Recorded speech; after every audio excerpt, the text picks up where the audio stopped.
Hi, my name is Ari Hawk, and I'm a research assistant at the Center for Evaluation Research in STEM Equity, or CERCE, at the University of Washington. And I'm also an embedded evaluator for the Aspire Alliance, working with the National Change Team. And my name is Jana Fox, and I'm also a graduate research assistant at the Center for Evaluation and Research for STEM Equity at the University of Washington. And I'm also an Aspire Alliance embedded evaluator working on regional change and institutional change. And we have developed this program sustainability rubric and presentation in collaboration with our colleague, Dr. Liz Litzler, who is the director of CERCE at the University of Washington and leads the Aspire evaluation team. Next slide, please. So we'll just start with a little bit of background about the Aspire Alliance, who we are, and what our goals are. So the Eddie Bernice Johnson includes Aspire Alliance. We also know it as the Aspire Alliance, is the National Alliance for an Inclusive and Diverse STEM Faculty. Our overarching goal is to develop inclusive and diverse STEM faculty across the nation by aligning and reinforcing professional development, hiring, and retention practices of STEM faculty simultaneously at the institutional, regional, and national levels. So the Aspire Alliance is a cohort 1, includes Alliance, and it began its first year of programming in 2018. We're now, at the time of recording in 2024, currently wrapping up our 6th year, which is funded by a smaller supplemental 1-year grant, and some programs as well continuing under a no-cost extension. So structurally, the Alliance is focused on 4 goals: inclusivity, diversity, culture, and collaboration. And we basically achieve that through reinforcing professional development, hiring, and retention practices at different levels. We work across 3 change teams: regional, institutional, and national. Over different years, personnel have changed. We've been supported by a backbone team and an evaluation team. As an example of how personnel have changed over the course of 6 years, our evaluation team is comprised entirely of new people when you compare it to year 1. This has meant that there's been a lot of lessons learned in terms of how we consider moving towards sustaining our work. So one of our main foci as the evaluation team in year 6 has been on developing a tool designed to disseminate some of the sustainability best practices that we've observed. And that's what we're doing here today. So I'll hand back over to Ari for the next portion. Thanks, Jana. Next slide, please. So as you're watching the rest of this presentation, follow along with the sustainability rubric. You got the QR code right there. You can pull it up on your phone or in your browser. Just type in that URL, bit.ly/sust-rubric. So that way you can kind of see it as we're talking about it. Next slide. The Aspire Alliance was initially funded with a 5-year grant with the possibility of a 1-year supplement at the end. And CERCE, our organization, didn't actually join the Alliance until year 3, kind of midway through the grant. And us joining was actually really important for the Alliance to start more systematically learning from its successes and its failures and to start to improve its practices. So as we began to approach the end of that initial grant funding, we knew that we needed to make sure we were also evaluating the degree to which the Alliance itself was setting itself up for expansion and scale and sustainability. Those were really 3 of the big pillars. So we had established metrics for expansion and scale, but not so much for the sustainability portion. And we also didn't want to just measure it, but to actually evaluate it in a way that recognizes all of the complexity, because it's comprised of these interconnected aspects within this program. And we wanted to determine whether or not we were really setting ourselves up for sustainability. So as evaluators, we were basically trying to help the Alliance to understand what sustainability meant for them. And we'll share a little bit about kind of the process for coming up with the rubric. Next slide, please. So after we identified a need for assessing sustainability in the Alliance, Jana and I conducted a literature review where we looked at some of the literature on sustainability and institutionalization, which is closely related. And looking through this existing literature helped us to kind of pull out some of those salient dimensions of sustainability. And we discovered that there really wasn't much in the way of an instrument that could be useful for evaluators. So we created our own. And to do this, we developed an initial model that linked the dimensions of sustainability that we were kind of pulling from that literature to activities within the Aspire Alliance. And we were hoping that would help us see if and how each of these dimensions could actually be useful for us. And in the process, we merged some dimensions, we discarded others, and then we had kind of an initial draft that we reviewed with the Alliance. And the Alliance members helped refer us to additional literature that we incorporated and provide feedback, both synchronously during a Zoom session and also asynchronously through a Google Doc that we shared and they commented on. And so we summarized all of this feedback and incorporated it into a new version, which is more generalizable and we hope will be useful to all of you following along. So then the new rubric became a basis for developing a protocol, which we use during reflection sessions with members of each team in the Alliance. And each dimension of the rubric, which we'll look at in just a sec, corresponds to questions on the protocol that we used. And so this enabled us to hear each team's thoughts about the different dimensions of sustainability.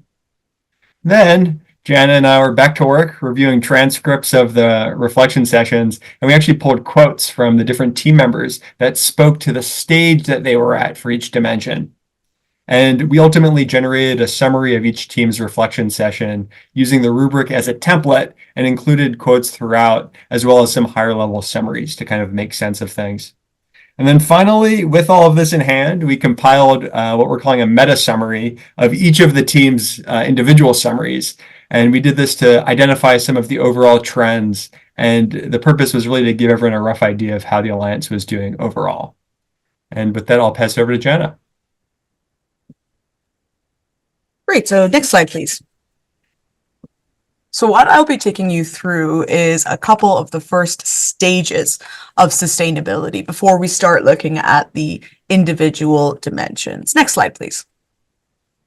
So you'll see here that we have 3 stages of our model. Each model has these kind of, each part of our column has these dimensions. Each part of our model, has these rows, each representing a dimension, whereas these stages each are represented by columns in the rubric. So you'll see that we start with developing, which is a very early stage, then we'll have stabilizing, and then optimizing. One thing I want to draw attention to is that the arrows in between these stages are bidirectional, which reflects the fact that you can move kind of forward, but you can also regress in the sense of sustainability. And that is because it is well reflected in the literature that sustainability is something that has to be actively nurtured in terms of maintaining programs, in terms of propagating programs, and especially initiatives around equity and doing those things successfully. Maintaining people continuously nurturing each of these dimensions is going to be important to maintain progress. Next slide, please.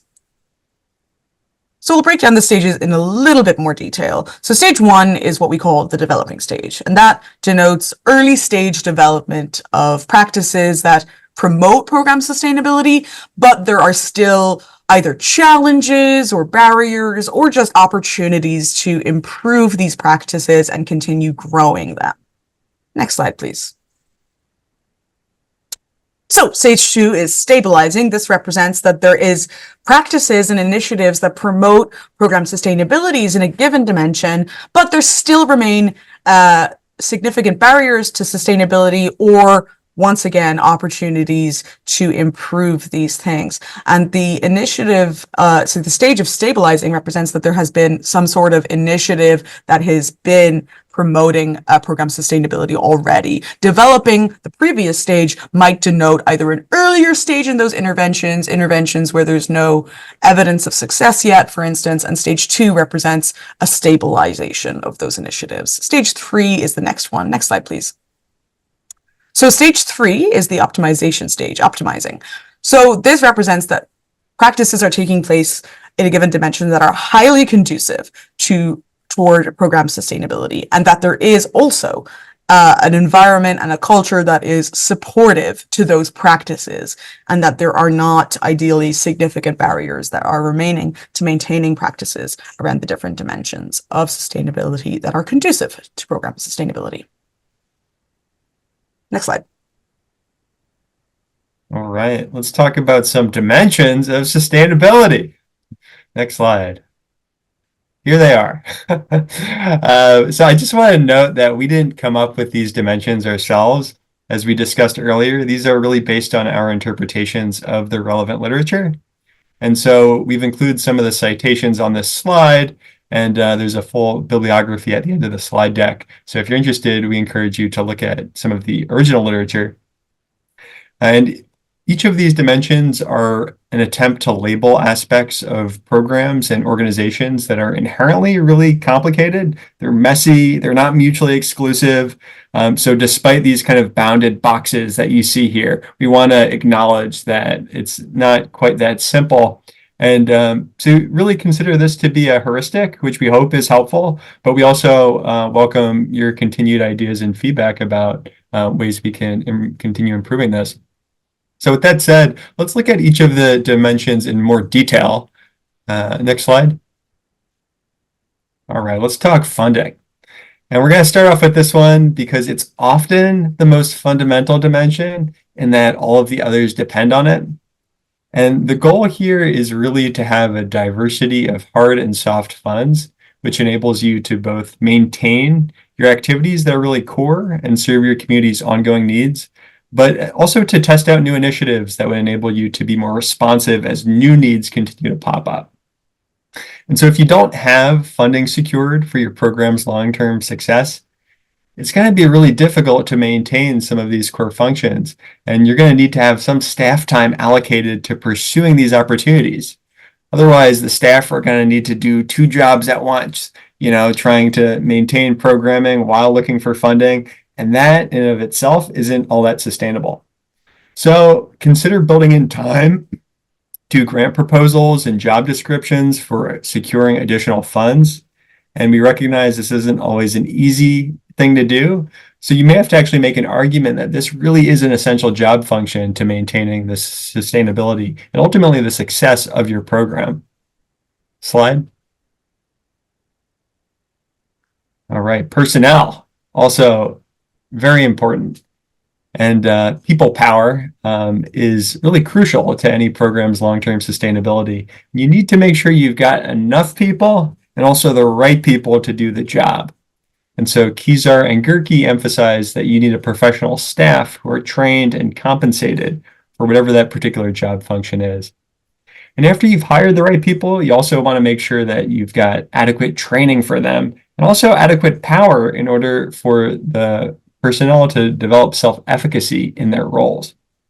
So if this is an issue, not only will your team not be able to do their jobs, but you might find increased employee turnover, which is going to further inhibit you from achieving your goals. A big issue that some organizations face is that they become really heavily dependent on one leader. And then when that person leaves, the team is just kind of left floundering. And so when we're evaluating sustainability, we're looking to see not only whether individuals have self-efficacy in their roles, but also whether leadership is distributed meaningfully and whether there are processes in place if the leaders suddenly leave the organization, which can happen. Finally, your organization should know what it can do and what it can't do by itself.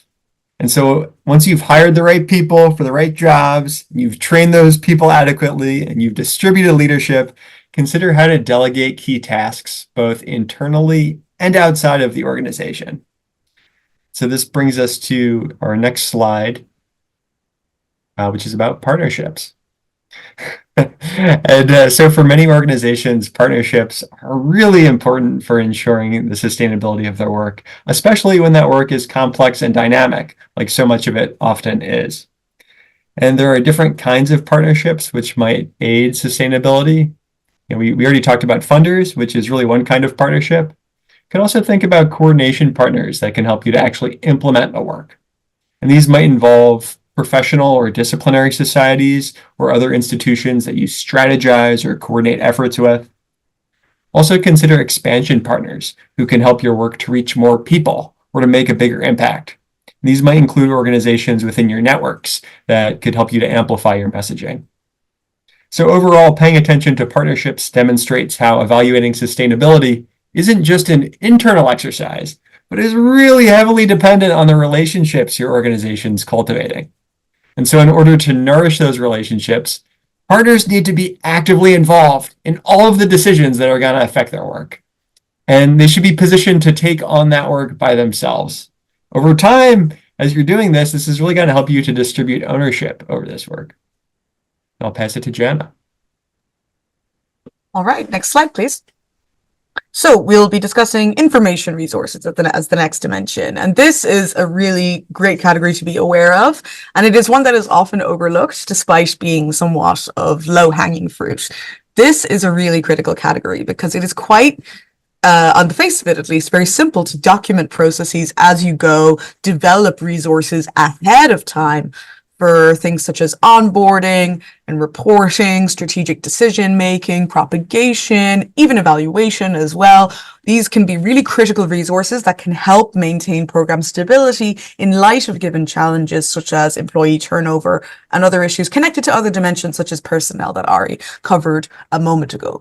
The lesson to be learned here is that developing these resources ahead of time can prevent challenges associated with issues such as staff turnover, institutional transfers, other different kinds of challenges that can really affect who's on board and how things are going.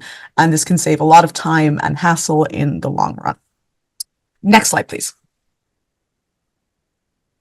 Culture is another dimension that we consider to be really critical to sustainability. And that is because even with an incredible effort, and even with great funding and suitable, well-trained personnel, information resources, and lots of other dimensions, leadership, institutional leadership, and the running of an organization and the organization's culture, whether within the initiative itself or within a wider organization or institution, whether it's a university or an NGO or through partners, if there's issues with organizational or leadership culture, there are going to be issues sustaining the project. So this is a really common challenge that is faced by programs seeking to sustain themselves. One important aspect of it is that leadership goals and program goals not need to be in alignment with one another. That is going to be tricky, but the sustainability of your program might depend on it. And ensuring that there is congruence between either institutional or organizational leadership and the goals of your program is going to be conducive to sustainability. Another important thing is ensuring that how you run your organization is run in a sufficiently participatory way. Is the broader community of change makers or those involved in the project, are they involved in organizational strategy and decision making? Are they heard? Is their feedback meaningfully acted upon? That's what we mean when we refer to by involvement.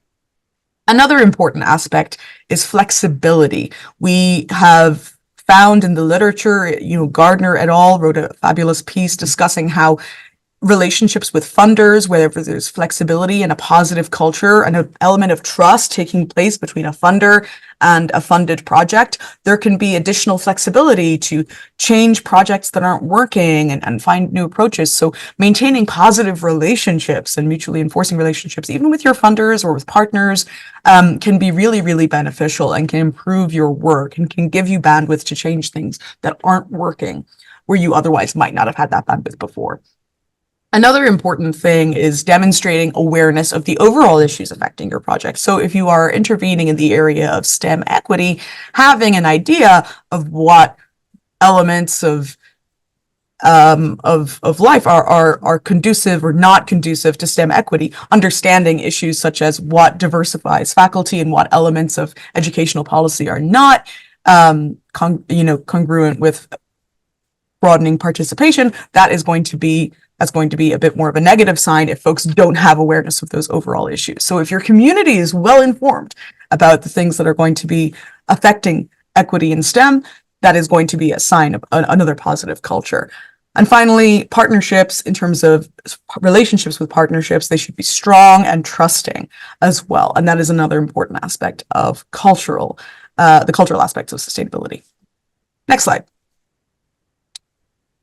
So evaluation and learning, it's because we're evaluators, that's kind of our bread and butter. But in terms of thinking about how to promote sustainability in terms of evaluation, whether internal or external, some of our the advice we've identified is to ensure that goals are not only identified and that they're also clear, but they're also articulated with a path towards achieving them. So programs can do this through tools such as a logic model or a theory of change, where you can actually kind of map out how goals will be achieved, how goals become activities, which then become outputs, which then become outcomes and help meet your goals. So logic models, theories of change, those can be really helpful tools in terms of identifying not only goals, but paths to achieving them. Another important thing is that the activities need to be matched closely to the goals. And that's another area where logic models and theories of change and similar structures can also help you develop goals that are indeed in alignment with what your activities are going to be.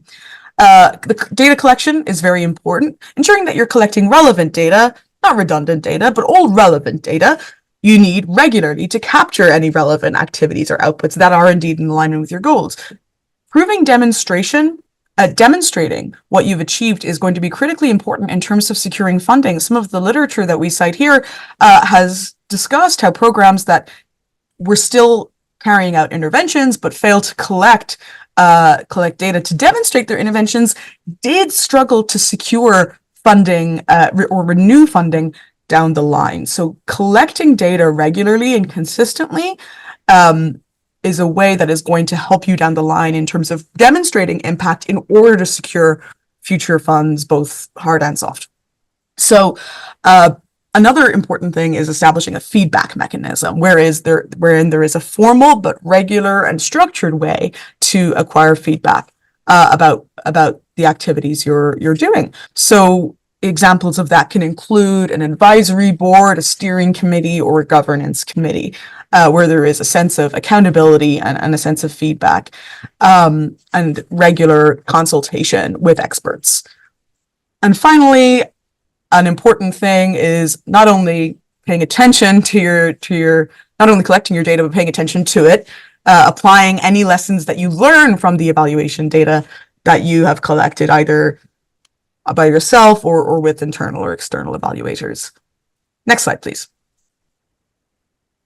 And then the final dimension we talk about is propagation. So propagation is another way of thinking about sustainability. Even if your program dies out, it could live on if others carry on your initiative. Plus, propagating one's work can lead to fruitful partnerships that can further sustain a program.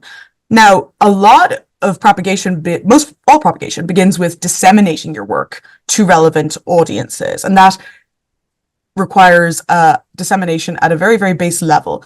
But propagation is a lot more than only dissemination. Propagation requires producing what you're going to disseminate and then disseminating it, but that is the baseline of propagation.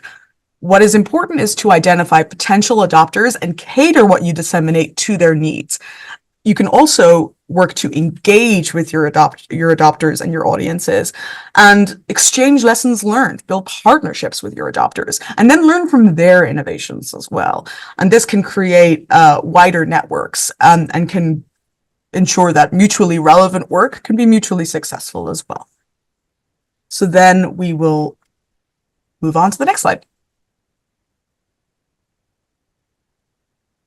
So just as we wrap up covering the dimensions and the different stages, we invite you to consider and reflect upon any ideas you have for improving the rubric in its current form, the dimensions and the stages. But then we also invite you to think about how each of these dimensions apply to your project and whether you're in a given stage for a certain dimension and which dimensions are indeed most relevant to you. Next slide. Thanks. Thank you all very much. Thanks for joining us.